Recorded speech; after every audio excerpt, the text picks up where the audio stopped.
Estamos con Eduardo Noriega, que nos va a hablar de su última película, además una película de terror que dirige Miguel Ángel Amata. Y bueno, ¿qué tal, Eduardo? ¿Cómo estás? Pues muy bien, muy contento de estar en esta película y me parece que se puede pasar mucho miedo pasándolo muy bien en esta peli. Creo que es muy entretenida, que exige al espectador una atención, que manipula la percepción del espectador, y que es ese tipo de terror que le encanta a Amata y que a mí también, como espectador, también me gusta. La verdad es que vi la película y yo salí temblando, o sea, quiero decir, y eso que además tienes como dos pelis en una, porque tiene un momento de giro que yo creo que a la gente le va a molar porque no te lo esperas, ese momento. ¿Cómo abordaste tu papel? Porque además es un personaje que no es muy fácil de defender. Bueno, es un personaje complejo. Interpreto a una persona que quizá en realidad lo que tiene es un miedo atroz a envejecer, a perder, a no volver a vivir ese gran amor.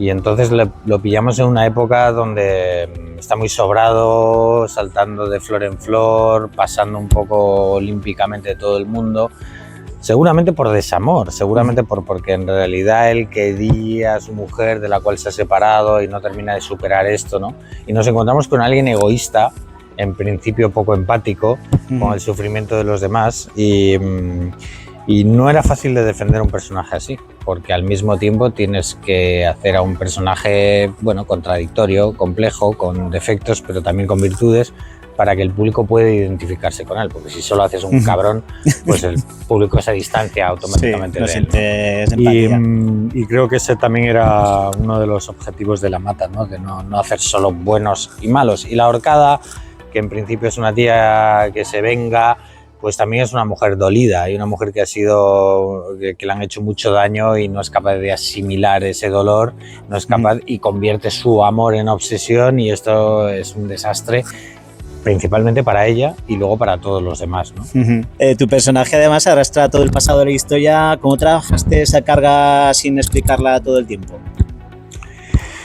Bueno, cuando nos enfrentamos a un personaje, en principio es una cosa que viene de fuera y una cosa que no tiene nada que ver con nosotros, y el trabajo que hacemos como actores es aproximarnos, ¿no? Mirar dentro de nosotros para ver qué similitudes podríamos llegar a tener, qué cosas nos resuenan, qué cosas no son tan diferentes de nosotros, ¿no? Para luego pues canalizarlas y definir cómo las expresa el personaje, que seguramente se exprese de una forma diferente a nosotros, pero sí que tenemos que buscar cosas en nosotros que nos resuenen, que se parezcan, que ¿no? Para sus virtudes y para sus defectos, para todo, ¿no? Porque todos tenemos una gran persona dentro y todos tenemos a un cabrón, todos podemos llegar a ser ruines y miserables y virtuosos al mismo tiempo. Entonces el actor bucea en todas esas características propias para ver qué similitudes tiene con el personaje. ¿Cómo fue trabajar con una presencia que muchas veces no está físicamente en escena? Que claro, hay momentos en los que sí que el personaje de Rosa es como muy físico, pero sí, a la vez también está ahí como en el ambiente, ¿no? Sí, toda la primera parte de la película nadie ve a Rosa Martín, nadie ve a La Ahorcada. La Ahorcada es una presencia que está en el jardín, pero solo mi hija, solo el personaje de Patty, que interpreta magníficamente Cosette Silguero, tiene la capacidad de percibir y la capacidad de sentir que hay alguien ahí, que al principio su hermana y su padre se lo toman como un poco, bueno, su hermana a broma y su padre se lo toma como que esta niña ya había tenido problemas con las pesadillas previamente, pero no son realmente conscientes de que algo está sucediendo. Es verdad que el personaje de Fran empieza a sentir que algo está pasando, pero no lo sabe identificar, ¿no? Él no es capaz, ni cree en presencias, ni cree en fantasmas, y él no se puede imaginar que haya alguien pululando por la casa, ¿no? Que no entonces toda esa primera parte, Frank está muy inquieto, pero no sabe para dónde tirar. Sabe que algo está sucediendo, pero no sabe realmente qué ni por dónde le están atacando, ¿no? Está bastante confundido. ¿Dirías que Fran entiende realmente lo que está pasando a su alrededor al principio? No. O sea, Fran Fran está sintiendo ciertas cosas, pero intenta normalizar para calmarse él y para calmar a sus hijas y sobre todo con la presión de la ex mujer que le está diciendo que quiere sacar a sus hijas de esa casa y él dice, no, esta es su casa, la casa de mis hijas es mi casa y su casa, ¿no? Y se niega a comprender o a ver, porque él es bastante escéptico, que todo esto en realidad lo ha provocado él, o que todo esto es una persona que viene a por él, o un ser o una presencia que está en la casa, ¿no? Y yo creo que esa primera parte de Fran es muy interesante porque no toca suelo, pero al mismo tiempo trata de mantener cierta normalidad, sobre todo con sus hijas, pero él sabe que está pasando algo. Sí, porque luego hay un momento en la película que ya es consciente de la amenaza, cuando ya es consciente de la amenaza que...